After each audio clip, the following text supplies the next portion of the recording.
সম্ভবত পাঞ্জাব রাজ্যের অমৃতসর জেলার তারাগড় গ্রামের ভাইরাল ঘটনা। তারাগড় গ্রামে চিতাবাঘটি চোলাই মদের ভাট্টিতে ঢুকেছিল এবং চোলাই মদও খেয়ে ফেলেছিল।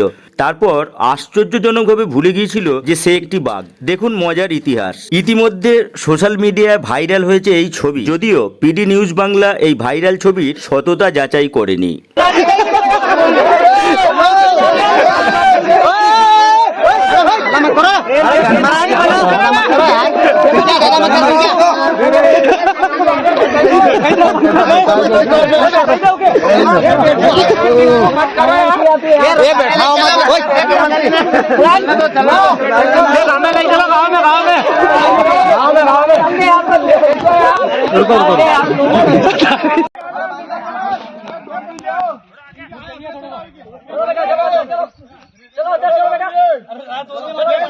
ओ पाएंगे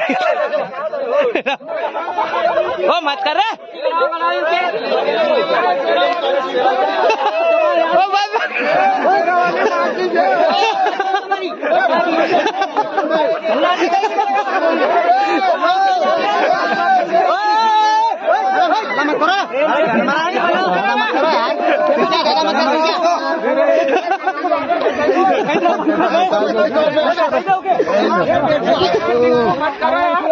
ये बैठाओ मत तो चलो गाँव में नहीं, चलो गाँव में